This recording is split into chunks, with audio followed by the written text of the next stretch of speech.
Like करिए, subscribe करिए, bell icon दबाना बिल्कुल मत भूलिए। ऑल्सो पुश बैक, ये इंसानी फितरत होती है।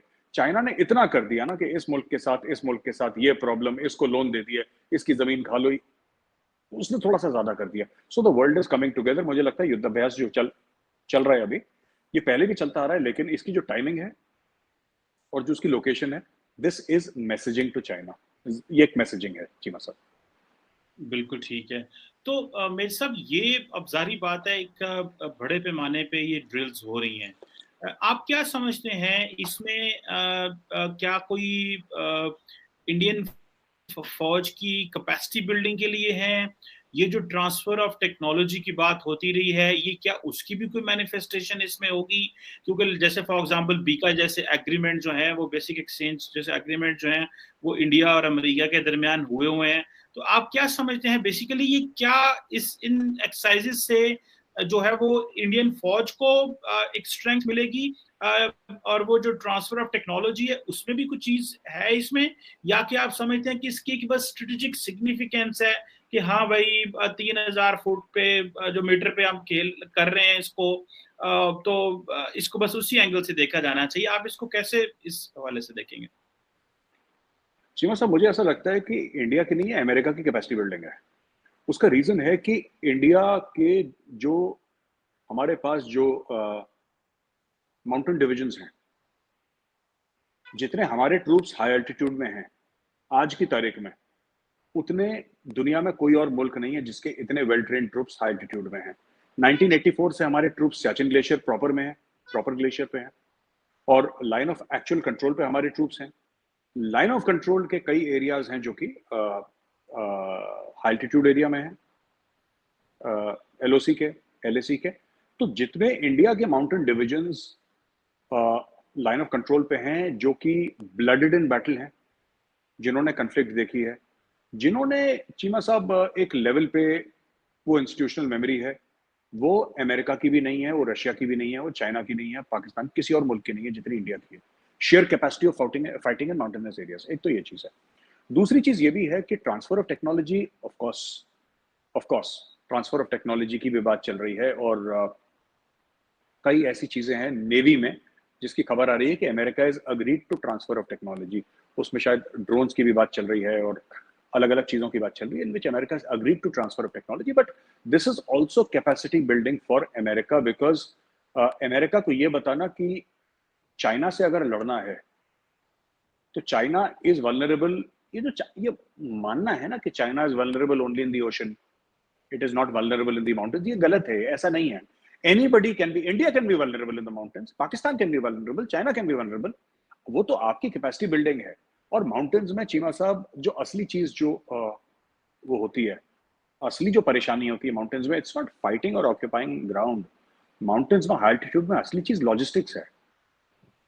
You know, any army that can manage logistics in the mountain has one the war. और हमारे लॉजिस्टिक्स इस मामले में चीमा साहब, इट्स हमारी जो लॉजिस्टिक्स ट्रेन है या इकोसिस्टम है लॉजिस्टिक्स का, चाइना तो अभी अभी आई है ना, 2 ढाई 3 साल पहले। उनके तो बॉर्डर गार्ड्स पेट्रोल कर रहे हैं, चाइनीज आर्मी तो अभी आई है, स्टैंड ऑफ तो अभी हुआ है। पहले वहां पे बॉर्डर गार्ड्स थे, चाइनीज आर्मी तो पीछे थी, हमारी आर्मी तो वहां पे 50 60 70 साल से लगी हुई है वहां पे माउंटेन्स पे। तो are systems for mountain warfare are 50 60 70 years old. So we have that much more experience in fighting in the mountains. Having said that, Cheema साहब, मुझे ऐसा लगता है कि ये बड़ा सॉलिड मैसेज है, स्ट्रेटेजिक मैसेजिंग है। और मतलब even in China, because the Chinese army has not fought in these high altitudes for a very very long time. 62 के बाद, 1962 के बाद कुछ लेवल 67 कह सकते हैं, which was a limited conflict Nathula के आसपास, मैं उसको मेंशन अभी नहीं करूंगा। बट चाइनीज आर्मी लड़ी नहीं है चीना साहब इस हाई एल्टीट्यूड पे, they have not attacked. Even in Kargil war, even in Kargil Pakistan defended, Pakistan ने ऑक्यूपाई करी थी हाइट्स, और उसके बाद असॉल्ट इंडियन आर्मी ने करा था। The assault was Indian army. So Chinese army does not have the attack in mountains जो है ना चीमा साहब, ये अपने आप में एक पीएचडी थीसिस का एक टॉपिक है। Attack in mountain, defence in mountains, logistics in mountains, ये अपने आप में एक पीएचडी का थीसिस है। ये बहुत बड़ी चीजें हैं। कभी कभी आप लोग हम लोग ऑफलाइन मिलेंगे तब वील डिस्कस दिस। ये बड़ा एक कॉम्प्लिकेटेड चीज है, और I understand a very very small part of it. I don't understand it fully, I understand a very small part of it, but जितना भी थोड़ा मैं 5% भी समझाऊं, मुझे इतना तो पता लगा है कि it's highly highly complicated. Advance winter stocking है, कितनी और चीजें आपको करनी पड़ती हैं अगर आपको लड़ना है। तो ठीक है, this is what the strategic messaging is, that we can also face you in the mountains, बिल्कुल ठीक, we will face you in the mountains. जी जी। मैं सब एक अगला जो इम्पोर्टेंट क्वेश्चन है वो आपने भी अपने जो पहला सवाल का जवाब दिया था उसमें वो बात की, जब आपने कहा कि मैं इसका आंसर नहीं कर सकता। बहुत सारे लोगों का कहना ये है कि इंडिया क्वाड का मिलिट्री कंपोनेंट लेने में शाय है, उसका मिलिट्री कंपोनेंट बनाने में, लेकिन बायलैटरल अपनी कैपेसिटी बिल्ड करना चाहता है।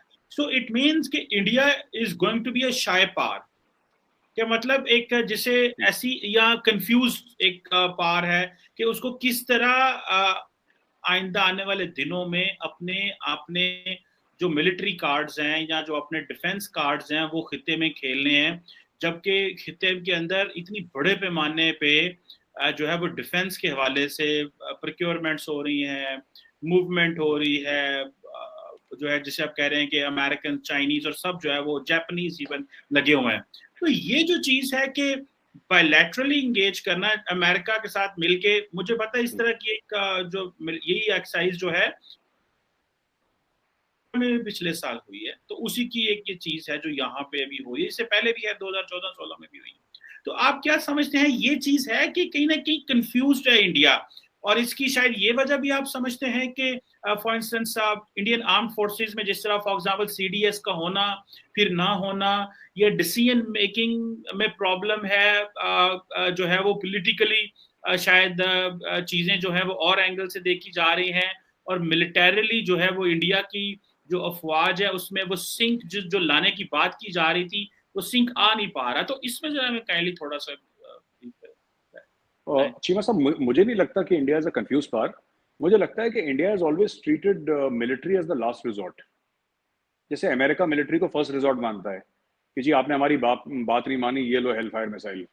We are not like that, we will give diplomacy a chance, and हम तो चाहते हैं कि जंग ना हो, पीस लविंग पावर है, हम लोग कोशिश करेंगे जहां तक पॉसिबल है वहां तक नेगोशिएशन से, डिप्लोमेसी से बात हो जाए।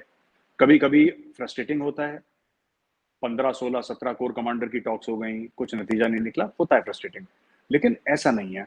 दूसरी चीज कैपेसिटी बिल्डिंग है, कैपेसिटी बिल्डिंग हम कर रहे हैं, बायलैटरली कर रहे हैं, हम टेक्नोलॉजी ले रहे हैं, वेपन्स खरीद रहे हैं। वो क्यों कर रहे हैं कि जब एंड में चीजें आए कि साहब अब काम नहीं बन रहा, now you have to act militarily, तो उस समय Cheema sahab we should be prepared to give an answer militarily, अगर if that is the case. तीसरी बात आपने सीडीएस की करी, मैं आपको बताता हूँ, इसमें दो बातें आपने करी, सीडीएस की और जॉइंटनेस की, चीमा साहब, ठीक है।